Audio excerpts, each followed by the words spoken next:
Sejam todos muito bem-vindos ao FUCast, o podcast oficial aqui da FUCAP.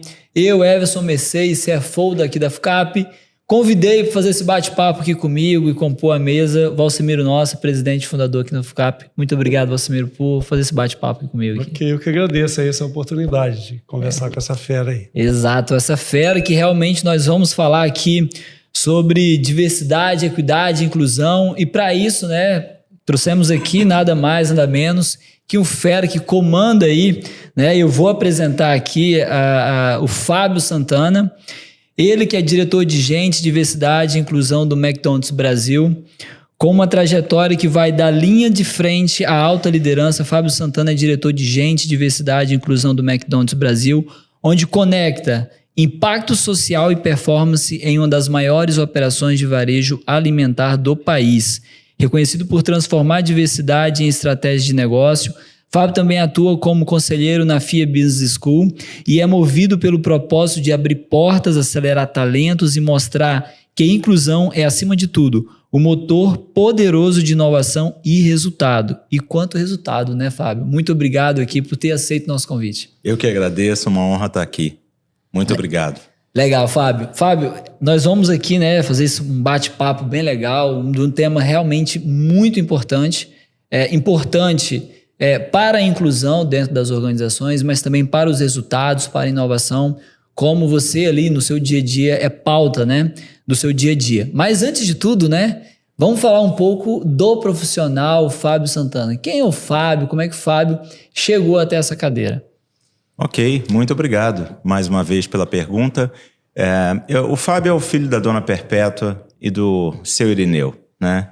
Nasci no Rio de Janeiro em 1976, num bairro chamado Ramos, na periferia do Rio, e cresci ali com uma infância muito feliz, muito voltada para a disciplina, principalmente disciplina nos estudos, né? Sou filho de uma mãe professora de matemática da rede municipal do Rio de Janeiro, hoje já aposentada, e filho de um ex-militar. Então cresci, né, junto com meus irmãos e primos, né, num ecossistema de muito amor, né, de construção de uma autoestima forte e de muita priorização aos estudos, né? Isso é o que eu carrego comigo até os dias de hoje. Legal. É o que te trouxe, inclusive, a tua base até aqui, né, Fábio? É isso aí. Legal.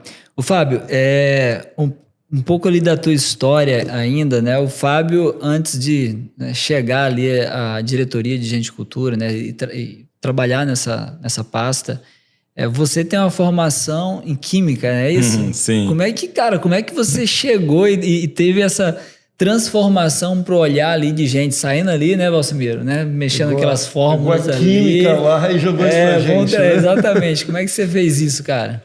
Por incrível que pareça, a química ela tem uma grande semelhança com o que eu faço hoje em relação a uma área de pessoas e cultura, porque na prática a química, na minha concepção, ela concilia duas perspectivas importantes que aparentemente parecem ser distintas, mas que têm as suas sinergias quando operam em conjunto. A perspectiva pragmática, mais concreta, né, que você usa matemática em química, e por outro lado, a perspectiva mais subjetiva de entender os conceitos, a cadeia carbônica, a entropia. E quando a gente fala de uma área de pessoas e cultura, diversidade, equidade e inclusão, você precisa, de alguma maneira, conciliar, né, também duas perspectivas importantes. A perspectiva pragmática do negócio, do resultado, do desempenho organizacional, com a perspectiva abstrata, mais subjetiva, que é a singularidade de cada uma das pessoas. Então, é isso que eu faço hoje. Procuro conciliar essas duas perspectivas. Fábio, a gente conversou um pouco hoje já, né? E você falou lá que você passou por diversas empresas de ramos e atividades diferentes, né? Foi aí setor de bebidas, mineração, construção, fidelidade, saúde, né? E agora você está num varejo alimentar, né? Uma atividade de varejo. Como é que é essa diversidade de atividades, né? As pessoas são parecidas, o jeito de tratar é o mesmo? Como é que essas empresas todas geram, né, valor, né, por meio das pessoas aí? Quer dizer, tem diferença entre essas atividades ou no final do dia, né, a forma de lidar com pessoas ela é tudo muito igual? Eu acho que no final do dia tem diferenças importantes, né, de perfis, de profissionais, de candidatos que você atrai, os objetivos de retenção. Então, cada indústria, cada empresa carrega o seu componente também em termos de valores, de cultura organizacional. Mas a essência de tudo está em a gente olhar com muito cuidado para as pessoas. A organização ela é feita de pessoas. Então, nesse sentido, eu me considero um privilegiado por ter percorrido uma carreira passando por indústrias, né, setores da economia diferentes, empresas de portes diferentes, Sim. Em momentos da minha vida também diferentes, que me fez amadurecer, momentos que me fizeram amadurecer, até chegar nesse momento. Eu diria que hoje, talvez eu esteja na minha melhor versão, uma versão que eu vim me preparando, né, atentamente, aprendendo, errando ao longo da carreira, para poder ocupar uma posição de tamanha importância, não só do ponto de vista de complexidade das operações, do volume de pessoas que a gente emprega no país e em outros 20 países na América Latina, falando de Arcos Dourados, mas, sobretudo, essa enorme perspectiva de você aprender, né, com as pessoas, entender a necessidade das pessoas e poder gerar impacto social, verdadeiramente falando. E essa questão de aprender com as pessoas, o Fábio também, né, de tanto aprender com as pessoas e depois foi pesquisar também um pouco, né? Você recentemente finalizou ali seu doutorado, pesquisando sobre, inclusive, a temática de diversidade, equidade e inclusão. Como é que foi esse ganho para você, né? Trazer essa questão científica, né? Esse estudo científico para dentro do teu dia a dia ali. Muito bom. Eu diria que ao longo da minha carreira eu procurei conciliar. Isso não é uma tarefa fácil, né? Isso requer muita disciplina, resiliência, mas, sobretudo, amor.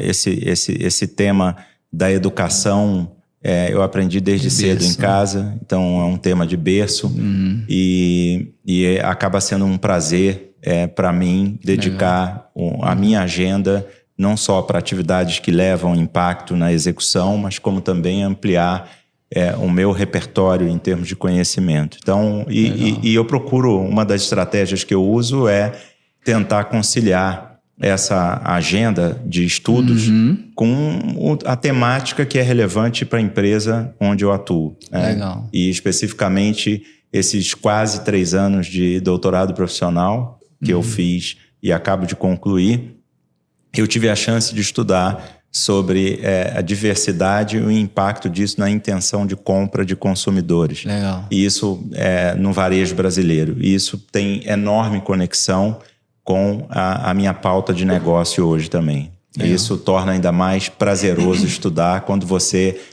de alguma maneira, reflete e pode impactar o resultado na prática. Legal. E Fábio, falando de, né, agora da empresa ali que você hoje está trabalhando, levando essa pasta de diversidade ali, de gente também. Arcos Dourados e McDonald's, né, Brasil.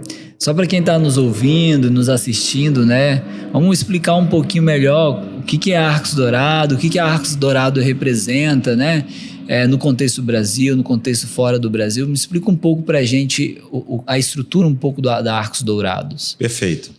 Arcos Dourados é um master franqueado da marca McDonald's. A marca McDonald's, ela está presente no mundo, em vários países no mundo, e é um modelo de negócio de franquia, né? Dentro desse modelo de negócio de franquia, a gente tem franqueados independentes e a gente tem master franqueados. A Arcos Dourados é um master franqueado que recebeu essa autorização da marca McDonald's Corporation para operar hoje em 21 países da América Latina e do Caribe, né? O Brasil é um país que representa cerca de 60% da Arcos Dourados como um todo, então ela tem uma relevância. E também o país que tem a maior projeção de crescimento para os próximos anos. A gente está vivendo um momento extremamente oportuno em termos de expansão do negócio nessa geografia da América Latina. E o México e o Brasil se destacam com um enorme potencial de crescimento, né? Que legal. Dentro desse contexto, a Arcos Dourados está presente, operando aí há 18 anos na América Latina. Né? E a América Latina, por mais que a gente tenha ocupe um território com 4 idiomas diferentes, o francês, o inglês, o espanhol e o português, sendo falado exclusivamente aqui no Brasil, a gente tem similaridades em termos de América Latina, né? Em termos de questões socioculturais, econômicas, alguns desafios, né, que tornou a Arcos Dourados, ao longo desses anos, uma empresa extremamente experiente em lidar com essas questões nessa geografia. E a gente procura, de alguma forma, devolver, né, para essas comunidades onde a gente atua uma gestão responsável, seja do ponto de vista de ser gerador de primeiro emprego, seja do ponto de vista de impactar a vida das pessoas com progressão de carreira, assumindo uma responsabilidade social no sentido de desenvolver pessoas nas comunidades onde a gente atua ou até mesmo em outras comunidades. Então, esse é o nosso mandato, né, como organização.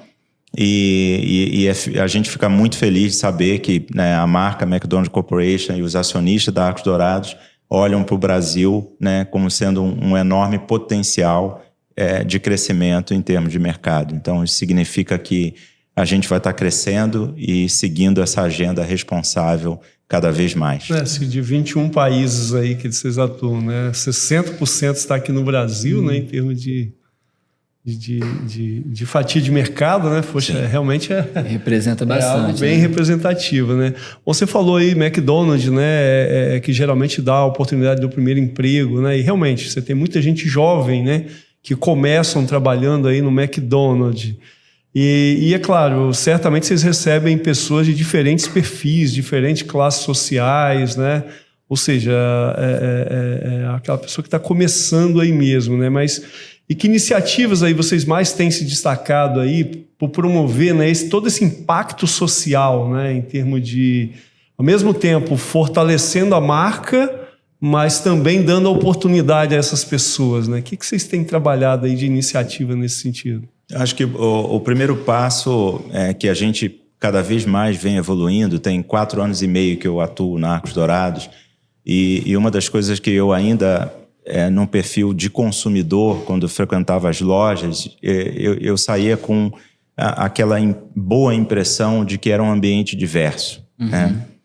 E aí eu passei a trabalhar aqui, né, e já tem 4 anos e meio, constatei que, além de ser um ambiente diverso, é um ambiente que a gente vem evoluindo assim, fortemente na agenda de inclusão. Né?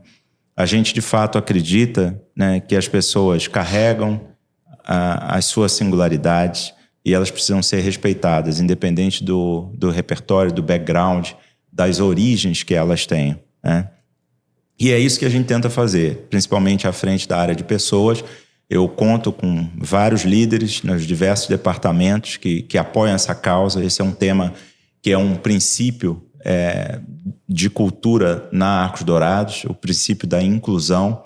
Né? E a gente é muito orgulhoso, né, pelo não só a geração de emprego, de primeiro emprego, como o ambiente diverso que a gente vem cada vez mais fortalecendo ao longo do tempo. Né? Então, a gente fica muito contente com os diversos marcadores de diversidade e as conquistas que a gente vem alcançando ao longo do tempo, mas, sobretudo, as pesquisas que a gente faz, né? Os censos demográficos que trazem determinados elementos e dados que nos alerta de prioridades que a gente deveria focar e perceber que o grau de satisfação, né, das pessoas que trabalham conosco reconhecem que a gente cada vez mais vem construindo um ambiente de respeito, um ambiente inclusivo, E é essa agenda, né? É isso que a gente tenta fazer. São inúmeras as práticas, inúmeras as estratégias adotadas, mas sempre buscando o mesmo princípio, que é garantir respeito, né? E fazer com que as pessoas, incentivar com que as pessoas sejam quem elas são. É isso que acho que faz virar o jogo. Uma empresa desse tamanho, né, o Fábio, eu imagino, são quantos funcionários hoje lá hoje, na Arcos Dourados? Na Arcos Dourados, em todos os 21 mercados, 21 países, passa já de 100 mil funcionários e temos no Brasil cerca de 60 mil funcionários, considerando o ecossistema como um todo, incluindo os franqueados independentes, que aqui no Brasil já são cerca de 70 franqueados independentes, mais as operações próprias, né, que representam cerca de 60%. A distribuição, a representatividade que a gente tem no Brasil é de 60% de lojas próprias e 40% de lojas franqueados, de franqueados independentes. E o quão tão complexo é comunicar, por exemplo, essas iniciativas, né, de diversidade, equidade, inclusão e até mesmo de cultura, para que isso seja realmente promovido todos os dias. Como é que acontece o fluxo de comunicação, né? E aí a gente estava até falando, né? Como é que consegue-se chegar a 60 mil pessoas para que todos tenham um norte cultural, um norte sobre equidade, sobre inclusão, ao ponto que eu chego em uma loja do McDonald's aqui, chego lá no Acre, né? A gente estava falando do Acre, e eu vejo a mesma cultura, eu vejo as mesmas iniciativas, a mesma importância para a temática. Como é que é isso, cara? Eu acho que, eu diria que se a gente parar para pensar em 3 organizações, né, que são referência em execução, em procedimento, em cumprimento de padrão, certamente a marca McDonald's vai estar dentre as 3 principais empresas que vêm na nossa cabeça. Então, eu diria que tem um tema de DNA, que é o DNA da execução. Isso está instalado no business já há muito tempo, né? Então, a gente tem essa capacidade e esse cuidado em definir procedimentos, em executar, né? Não é à toa que o Big Mac que a gente come, né, aqui ou lá ou em outro lugar, a gente, né, reconhece o mesmo Big Mac. Então, isso eu diria que é um elemento presente no nosso DNA que facilita essa jornada, né? Porque aquilo que a gente determina como sendo uma regra, uma política, a gente tende a cumpri-la, né? Tende a cumprir. Além disso, né, acho que tem aí os aspectos de você estruturar esse processo de comunicação. E a gente precisa fazer isso dependendo muito do papel da liderança, né? A partir do momento que a gente comunica a estratégia de ESG da companhia, que a gente chama de receita do futuro, né? Que está inserida no nosso negócio, e a gente declara explicitamente para toda a organização que um dos nossos princípios de cultura é inclusão, por exemplo, né? E dentre vários outros, vocação de serviço, agilidade, humildade, generosidade, são princípios de cultura que a gente adotou. Isso permeia e regula o comportamento das pessoas, né? Quando a gente investe em capacitação, desenvolvimento das lideranças ou do time de operações nos restaurantes, a gente toma o cuidado de integrar esses elementos na agenda de capacitação. Então, parcerias com escolas de negócios que a gente tende a fazer para acelerar o desenvolvimento do nosso time de liderança e, consequentemente, para que a gente possa dar acesso ao nosso time de liderança a conteúdos de referência disponível no mercado. A partir do momento que a gente faz isso, a gente faz assim com muita estratégia, com muita consciência em trazer elementos que reforçam esses princípios de cultura da organização. Então, no final das contas, as pessoas compreendem e tendem a executar. E se por acaso, né, estamos falando de gente, são 60 mil pessoas, alguém não cumprir, a gente tem um canal, né, em que as pessoas podem relatar denúncias de comportamentos indevidos, né, fazer sugestões, Para vocês terem uma ideia, a gente tem atingiu a marca de 1.200 restaurantes aqui no Brasil. 1.200. Dentro de cada restaurante, né, na parte interna da cozinha, limitada ao acesso dos funcionários, a gente tem um mini vestiário com banheiros. E dentro desses banheiros, a gente tem cabines individuais. Atrás da porta, no verso da porta, de cada cabine individual dentro dos banheiros, né, na cabine sanitária, a gente tem um 0800 com um número para que cada funcionário ou funcionária, no seu momento íntimo, possa tomar nota e fazer uma reclamação. E cada reclamação, a gente trabalha isso de uma forma extremamente rigorosa. A gente apura, né? A gente tem prazos para fazer essa apuração, investiga o que aconteceu. Os casos que são procedentes, a gente tem uma medida austera em tratamento. Então, isso gira um ciclo virtuoso que indica para todo e qualquer funcionário que não importa o cargo, não importa o marcador de diversidade, não importa o poder que supostamente dentro da estrutura organizacional aquela pessoa tenha, o peso da caneta não faz diferença, né? Isso é uma regra que serve para todo mundo. Gera transparência, confiança, né? Isso aí. Acho que esse é o ponto.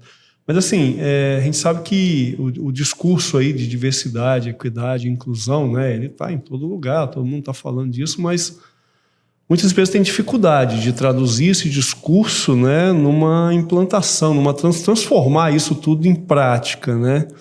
Onde você acha que, pela sua experiência aí, né, o maior erro que os executivos geralmente têm na hora de realmente implementar aí uma estratégia bem inclusiva? Eu diria que o erro talvez está na organização de não adotar eventualmente essa temática como um tema estratégico da organização e tentar reproduzir práticas que são vistas no mercado sem fazer uma espécie de uma conciliação dessas práticas com os princípios estratégicos da organização, os direcionadores estratégicos da organização. Para mim, esse é o principal, né? Na Arcos Dourados, como eu disse, a gente tem uma estratégia de ESG, né? Meio ambiente, social e governança. E dentro dessa estratégia de ESG, a gente, no braço social, assume diversidade e inclusão como um tema estratégico. A gente criou um comitê de diversidade com participação e representatividade de pessoas de cargos diferentes nos diversos mercados que a gente atua. Isso permite a gente acelerar a pauta, né, em vários níveis da organização, nos diversos países. E a gente faz pesquisas, né, e censos demográficos que a gente roda com toda a organização para poder mapear pontos de relevância. Eu vou trazer um exemplo que eu considero super relevante para esse bate-papo. Um dos censos demográficos identificou que tinha um percentual da população que só tinha acesso a uma refeição ao longo do dia. E essa refeição era oferecida por nós durante o período de expediente. A gente, falando de tanta coisa no universo de pessoas e cultura, de capacitação, de desempenho, de progressão de carreira, a gente se deparou com um dado que a gente não fazia ideia, que é o dado de que as pessoas estavam tendo dificuldade, algumas pessoas estavam tendo dificuldade de ter acesso a alimento. Básico. Né? Então, a gente se debruçou numa solução que precisava ser viável, e a gente implementou, depois de um ano, né, de estudo de alternativas para viabilizar isso, o subsídio de 50% de cestas básicas com um volume de alimento suficiente para poder alimentar 120 refeições, gerar 120 refeições, porque o censo também apontou que a maior parte das famílias que viviam esse tipo de vulnerabilidade tinham 4 membros na família. Então, a gente foi além do funcionário. A gente desenhou uma solução E essa solução, ela é feita assim, respeitando todos os protocolos da Lei Geral de Proteção de Dados. O gestor de um determinado funcionário que se encontra nessa situação, ele não precisa saber que ele está nessa situação, porque o próprio funcionário, na palma da mão, com o celular, consegue fazer todo o protocolo de confirmar a sua elegibilidade e receber essa cesta na sua casa. Ainda que ele more em regiões em que não tenha CEP, a gente criou estratégias para fazer isso chegar na sua casa, né? E isso já tem 1 ano dessa solução implementada e a gente já impactou 25 mil pessoas ao longo desse 1 ano, né? Então isso é fazer gestão de pessoas com esse cuidado e com impacto social. Então são coisas assim que a gente investe tempo em fazer. E curiosamente também impacta o negócio. Porque um exemplo dos benefícios que a gente teve no negócio, além, né, do nível de satisfação, de melhorar a atratividade de determinados funcionários ou candidatos que vivem esse tipo de vulnerabilidade, a gente observou que o turnover, a rotatividade de pessoas que são elegíveis e beneficiárias desse programa é 3 vezes menor do que as pessoas que não são. E assim, eu acho que está a beleza desse processo. Fazer gestão integrando 2 perspectivas, mais uma vez. A perspectiva do business e a perspectiva social, né, que envolve a necessidade das pessoas. Muitas empresas, né, muitos executivos possuem exatamente essa dúvida, né, e essa dificuldade de mensurar o quanto que iniciativas como essa, né, social, de inclusão, de promover isso dentro das empresas, ela reflete de fato em resultados no negócio, né? E aí a gente fala de resultado na última linha lá da demonstração de resultado, né? No lucro da companhia. E você dentro desse dia a dia, dessa dinâmica, entende que essas ações, elas geram resultado por meio de custo evitado, por exemplo, né? A saída de funcionários, a contratação de novos funcionários, a dificuldade de contratar. Isso são iniciativas que demonstram resultado? Você reporta resultado dessa forma? Não tenho a menor dúvida, né? E eu diria que, enquanto organização, a gente vai encontrar um mercado cada vez mais incerto, vai encontrar volatilidade das questões mercadológicas, vai encontrar momentos em que a economia não vai bem, a política está incerta. Sim. A gente vai lidar com um ambiente que muitas das vezes a gente não tem controle, né? E além disso, a gente vai ter concorrentes que vai estar nessa jornada, nessa corrida, tentando fazer o seu melhor, né? Então, basta existir enquanto organização, você tem que dominar 2 disciplinas. A disciplina do risco e da oportunidade, né? Para mim, essa agenda do que a gente está falando aqui, de pessoas e cultura, ou diversidade, equidade e inclusão, é uma agenda que opera nas 2 perspectivas, risco e oportunidade, né? E a gente prefere trabalhar com a oportunidade, né? Então, é uma questão de você parar e ver o impacto que essas alavancas podem trazer para o negócio, né? E não perder muito tempo com as discussões envolvendo moralidade, né? Porque é um tema que impacta, além da moralidade, impacta o desempenho organizacional, né? Então, para mim, é essa a chave da questão. Não discutir muito, não investir tanto tempo sobre moralidade, não fazer isso só porque é certo ou errado, mas olhar para a perspectiva do desempenho organizacional também. E porque é ético também, né? Sem dúvida. E dá para conciliar essas 2 frentes. Legal. A gente comentei aqui agora sobre contratação, né? E algumas vezes nessa mesa aqui, né, Valsamiro, a gente já entrevistou e conversou com alguns executivos, alguns fundadores de empresa, de grandes empresas, inclusive, de diversos nichos, e uma pauta sempre relevante de fato, a mão de obra, né? O quão está difícil mão de obra qualificada, e até às vezes achar a mão de obra para qualificar, né? Isso tem sido um desafio, né? E aí, voltando dentro para a temática, né, de diversidade, falando de diversidade geracional, nós estamos convivendo aí com 4 ou 5 gerações ao mesmo tempo dentro das organizações, né? E aí nós temos o desafio inclusive da nova geração, né, vir com um olhar diferente que também traz resultado. Como é que está sendo o desafio de vocês ali dentro do McDonald's Brasil, voltado mais especificamente de fato para o Brasil, no desafio de contratar, reter esses profissionais? Eu diria que qual é a fórmula mágica, né? Qual é a fórmula mágica? Não, eu diria que não existe bala de prata. Essa tem sido a agenda, né, da área de pessoas, ou que temos sido mais do que convidados, mas exigidos a fazer parte dessa discussão. Lembrando que o nosso negócio é um negócio que precisa de gente para garantir um atendimento com precisão, com uma boa experiência para o consumidor.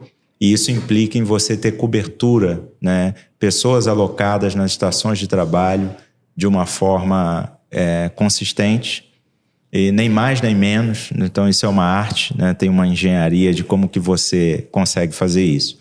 E quando você encontra um cenário que o varejo inteiro, né, está vivendo de dificuldade, novos entrantes, né? Depois da pandemia intensificou ainda o mercado digital, delivery de uma forma geral. Então é muito comum a gente observar jovens tendo opções de emprego em um trabalho diferente, numa modalidade mais informal, né? E ele faz a conta, ou ela faz a conta. Quanto que eu vou ganhar hoje, né, se eu trabalhar fazendo uma entrega versus eu trabalhar num modelo CLT, né? Então, a gente está tentando desmistificar isso. É muito comum você ver vídeos de TikTok hoje fazendo críticas ao modelo de CLT. Exato. Né? Então, a gente tenta tratar isso com mais naturalidade, né? Somos uma organização que impacta a vida de muita gente, né? Se você pegar o time de liderança da organização, a maior parte em operações, a maior parte, eu diria quase 100%, começou como atendente, né? E desenvolveu uma carreira, mudou a vida dentro da organização. Agora é óbvio, né? Estamos falando de 60 mil pessoas, né? E não temos 60 mil posições de presidente na empresa. Hoje o presidente divisional do Brasil começou como atendente. Mas não mesmo? Exatamente, legal, e vários. cara. E o presidente da Arcos Dourados Latam também começou como atendente na Argentina. Isso é comum, né, lá. Então a gente tenta valorizar essa questão, construir um ambiente que seja cada vez mais acolhedor, né, que ainda que a pessoa fique um dia ou 10 anos ou mais dentro da empresa, ela entenda que foi uma jornada incrível, que ela saiu dali melhor, né? Por isso, esse o trabalho que a gente tem feito. E, óbvio, a gente tem utilizado várias estratégias, né? Algumas testamos, não funcionaram, outras funcionaram. Estratégias de atratividade que passam por canais digitais, por nos inserirmos nessas redes sociais digitais, de modo que a gente consiga estabelecer uma linguagem e um contato, estar próximo do público que a gente busca contratar. Mas a gente também não descarta as inserções offline, aquelas que a gente faz física, né, de abordar pessoas em regiões de grande centro, envelopar um restaurante, anunciando vagas que estamos contratando. Então, a gente usa diversas estratégias e todas elas têm um impacto. Umas mais, outras menos, mas têm um impacto. Eu diria que o primeiro semestre desse ano foi bastante desafiador. A gente vem encontrando alternativas. Hoje, o nível de cobertura dos meus restaurantes já alcança um patamar acima de 99% na média, né? E isso, o significado disso é melhor experiência, né, para os nossos consumidores. E a gente também tem olhado para esses marcadores de diversidade e flexibilizando, né? Porque, historicamente, a gente construiu uma reputação, um trabalho com credibilidade de ser gerador do primeiro emprego. Então, é muito comum a gente encontrar uma maior concentração de funcionários com menos de 27 anos de idade trabalhando nas nossas operações. Mas a gente contratou uma pesquisa com a Ipsos para poder identificar o perfil dos funcionários que trabalharam conosco, que já saíram, entrevistar funcionários, entrevista tanto quanti quanto quali, funcionários que trabalham conosco e outros perfis no mercado. E a gente vem fazendo inserções de 30 a mais, 40 a mais, para somar ao pool de candidatos.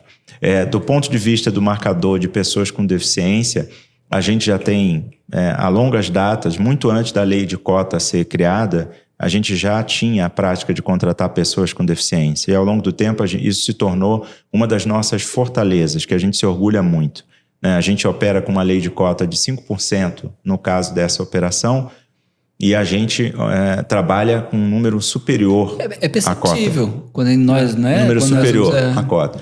E existe, saiu o resultado há mais ou menos em 2022 do último censo, indicando um percentual de 7,3% de representatividade de pessoas com deficiência na sociedade brasileira, né?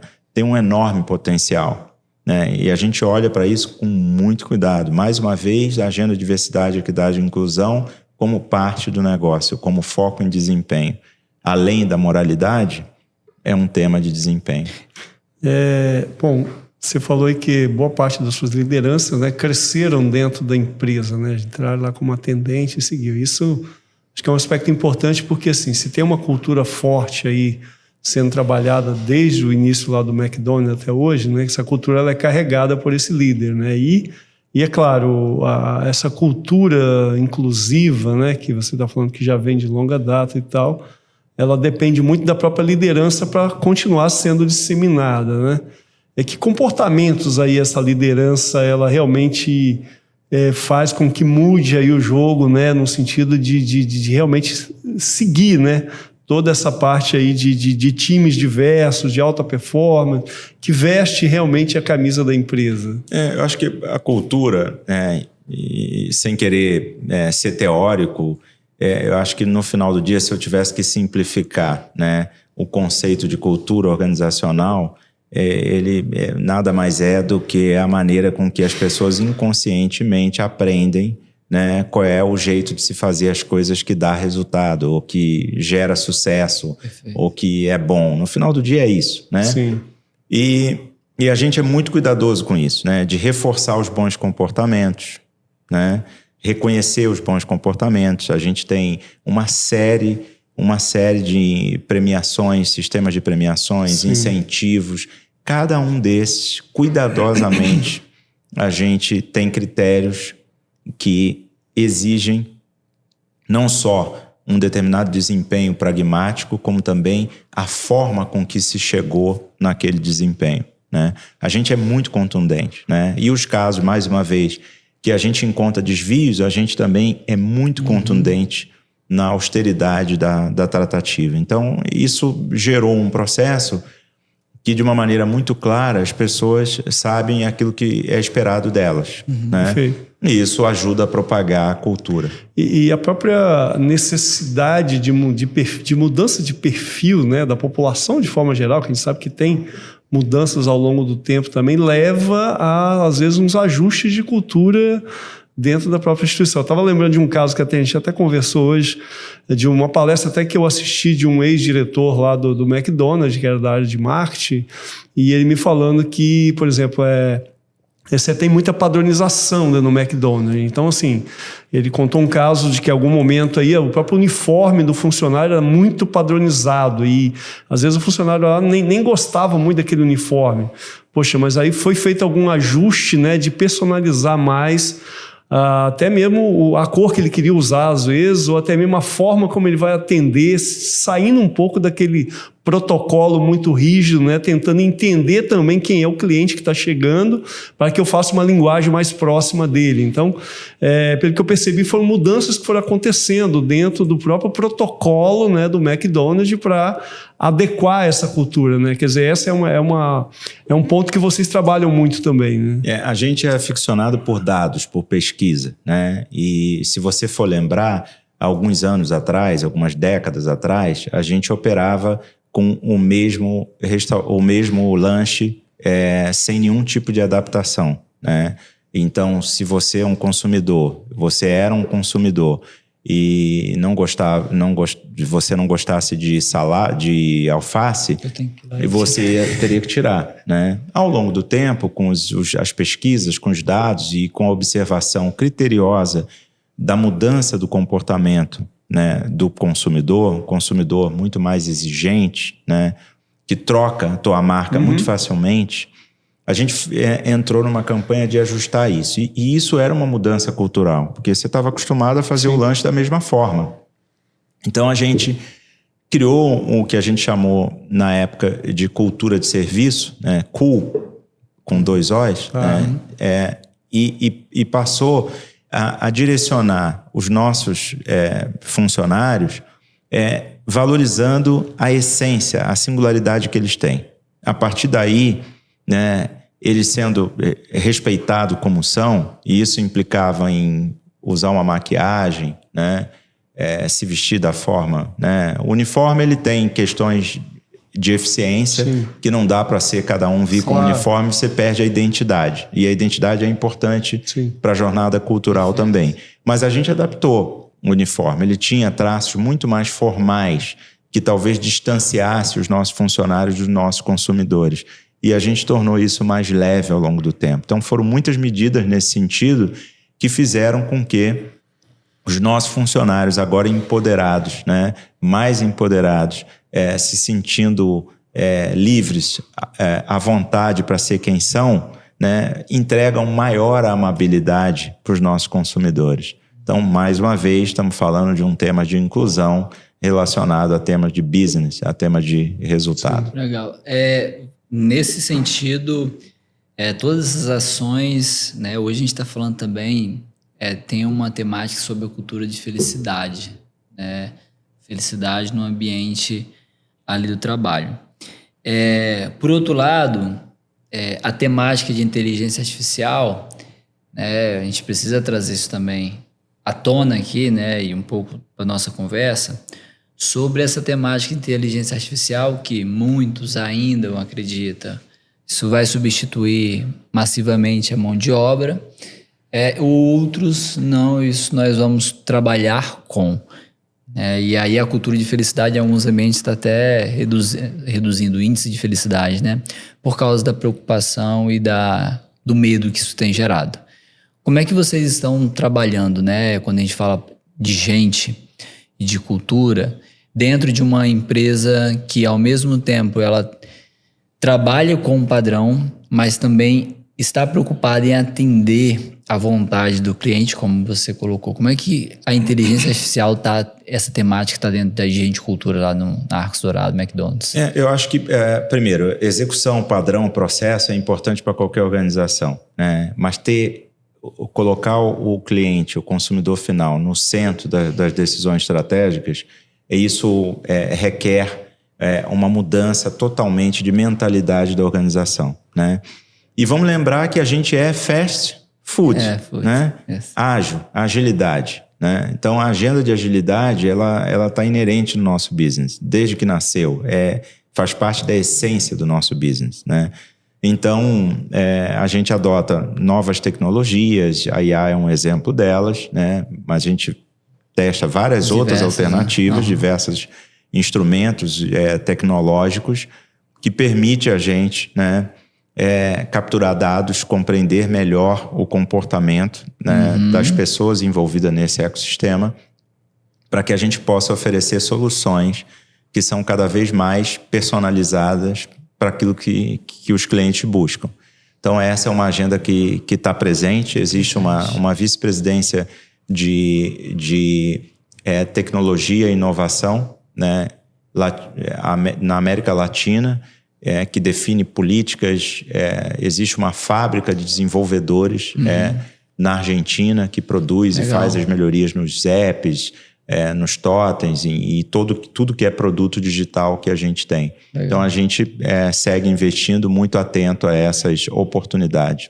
A gente olha para isso como uma oportunidade. Legal. E aí o Valcimiro estava conversando com o Fábio, né? E aí ele Vou até pedir para ele abrir um pouco mais essa temática aqui, sobre pessoas ainda, sobre a questão de contratação, né? O modelo, né, que vocês estão inovando ali, não na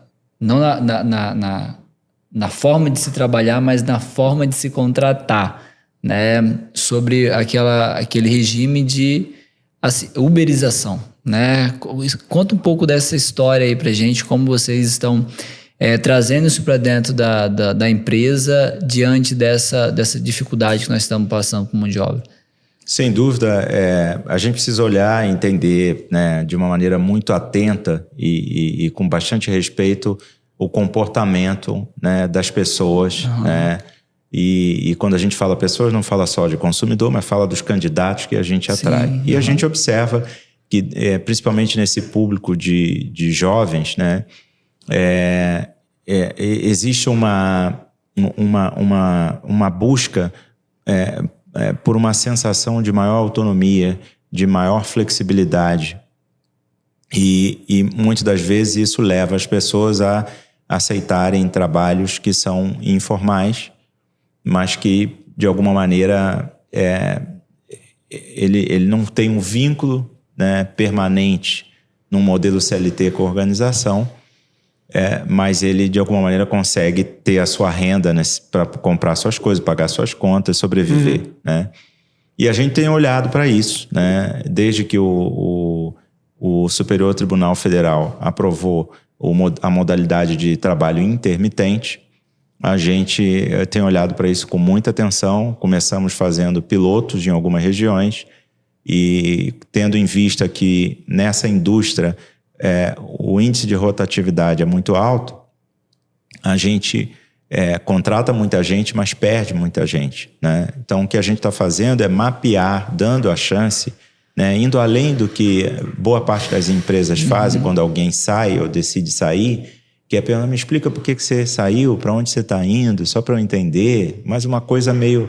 A gente está procurando criar um vínculo com pessoas que saem, dizendo, você saiu, você foi feliz aqui? Fui feliz, eu só estou buscando uma outra alternativa que se encaixa melhor para a minha necessidade nesse momento. Mas você toparia trabalhar conosco pontualmente? Então, o modelo de contrato intermitente, ele tem essa função, ou seja, é uma maneira de uberizar parte dos postos de trabalho, oferecendo a pessoas que gostam de trabalhar conosco, já tiveram uma boa experiência, já foram treinados, né, a possibilidade de voltar para trabalhar pontualmente e ajudar a gente a completar essa cobertura no restaurante. É isso que a gente tem feito. Perfeito. Queria voltar um pouquinho ainda na questão da diversidade aí. E aí talvez até fora do McDonald's, porque eu vi que vocês têm um programa lá bem instalado e tal, mas... Falando de empresas de forma geral, né, a gente sabe que muitos líderes, né, eles acreditam que diversidade gera conflito, né, ou complica muito a gestão. Né? Quem realmente não fez esse trabalho... mas como é que a gente quebra esse paradigma aí? Né? Acho que você já falou algumas coisas aí, né? Quer dizer, de estar dentro do negócio e não como uma coisa só olhando um social, né? Queria que você falasse um pouquinho mais. Como é que a gente quebraria esse paradigma para as pessoas que olham e falam, pô, mas diversidade, cara, isso vai complicar a minha empresa. Eu já ouvi isso de muita gente. Eu diria que a gente hoje vive uma realidade, isso não é só em nível Brasil, mas em outras nações, de sociedade polarizada. Né? Infelizmente, o tema... ele é um tema que está ocupando um lugar mais político do que talvez devesse ocupar. Né?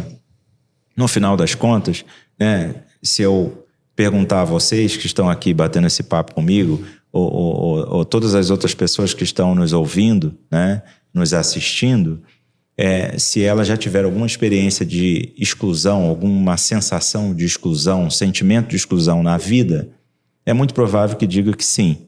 E a segunda pergunta que eu faria é se elas gostaram de sentir isso, né? E é muito provável que elas digam que não gostaram. No final das contas, diversidade, equidade e inclusão é só uma maneira, né, diferente de falar respeito às minhas diferenças. Né? Então, na minha visão, essa é a mensagem que eu colocaria, né, para as pessoas que estão, seja nos assistindo, ou seja, líderes que estão nas organizações. Respeitem as pessoas, né? E isso não é um processo simples, não consigo apertar um botão, né? Porque depende da minha abertura, dos viés inconscientes, da minha história, né? Às vezes eu trago marcas na minha trajetória pessoal que me levam a olhar para um cidadão, né? E eventualmente inferir coisas, né? Então, cuidado com isso, existem viés inconscientes, isso é uma maneira que o próprio cérebro cria, né? Isso é do humano, não é um tema moral. Ele cria para poupar energia e ele categoriza coisas. E nessa categorização, ele limita. Às vezes ele cria, reforça estereótipos, né? Então, para mim, essa é a agenda do ponto de vista conceitual. E se você está numa cadeira de liderança na organização, procura harmonizar essa pauta com a estratégia da organização, né? Sim. A depender do segmento que você está, né, do setor da economia que você está, isso tem uma conexão. Pode ser que você priorize uma dimensão, como uma dimensão que você tem que atacar num primeiro momento, de diversidade, pode ser que você priorize outra, mas procure estabelecer um diálogo com os objetivos estratégicos da organização, né? Nesse momento, ao longo da minha jornada, a gente tem observado que a experiência de consumo no varejo, né, ela muitas vezes ela é excludente para determinadas pessoas, por exemplo, com algum tipo de marcador de pessoa com deficiência, né? Algum tipo de deficiência. Então, a experiência que você oferece, né, como varejista, como um lojista, não importa o segmento, né, é uma experiência que muitas das vezes ela é projetada, pensada para pessoas que não têm nenhum tipo de deficiência. E isso implica resultado, né? Um exemplo, a gente detectou que os nossos totens, né, que tem dentro dos espaços de restaurantes, eles foram projetados para uma altura da média da população. Uma pessoa em cadeira de rodas, ou com baixa estatura, ou uma pessoa com nanismo, ela não consegue alcançar. Os nossos totens têm um sistema que você aperta, ele diminui a tela e projeta a tela para a base, para dar a acessibilidade para pessoas que não teriam acessibilidade por conta da altura.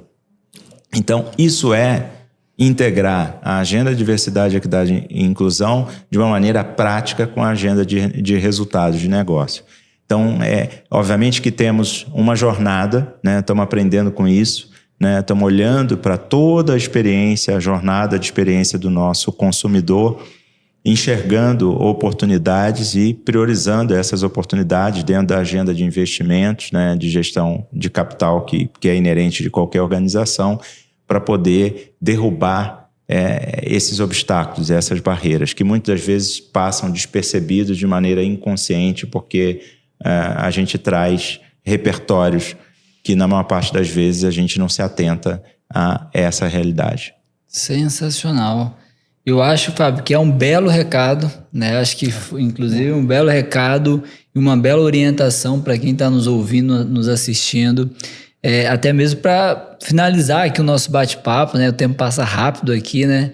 Mas eu ia até pedir uma mensagem, mas nem vou mais pedir, porque essa mensagem foi dada nessa última resposta, né? E é engraçado que... engraçado e, ao mesmo tempo, é um ponto de reflexão, né? É dar acessibilidade, inclusive, para as pessoas comprarem, cara. Né? Isso é comprar e consumir comida, né? Então... eu acho que esse recado vai ficar para quem está nos assistindo. Quero novamente te agradecer aqui por ter aceito o nosso convite de fazer esse bate-papo, nos dar essa aula sobre gente, sobre cultura, sobre diversidade, equidade e inclusão, essa temática tão importante para o nosso resultado, o resultado das companhias e resultado aí também social, né? Essa inclusão social que as empresas também são corresponsáveis por fazer, né? Então, obrigado mais uma vez por ter aceito o nosso convite, viu? Obrigado a vocês pela generosidade, né, de fazer esse convite. É uma honra poder compartilhar uma parte do trabalho que a gente tem feito lá na Arcos Dourados de uma maneira muito séria. Muito contente de estar aqui. Maravilha. Valcimiro, muito obrigado por dividir aqui comigo essa bancada. Eu que agradeço. Cada vez que eu venho aqui, aprendo um pouquinho mais. Um pouco mais. Todos nós.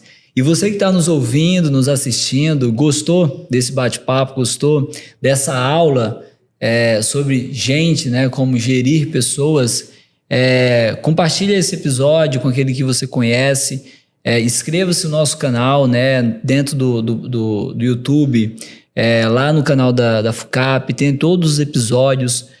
Nós lançamos aqui frequentemente conteúdo super qualificado. Tentamos trazer pessoas aqui super qualificadas, como o Fábio nos deu essa aula aqui, outras pessoas também sentam aqui, então você pode acessar todos esses conteúdos. Estamos no Spotify, fique à vontade por aplicar lá o sininho para que você possa sempre ser notificado de novos conteúdos, e nos encontramos no próximo episódio. Um abraço.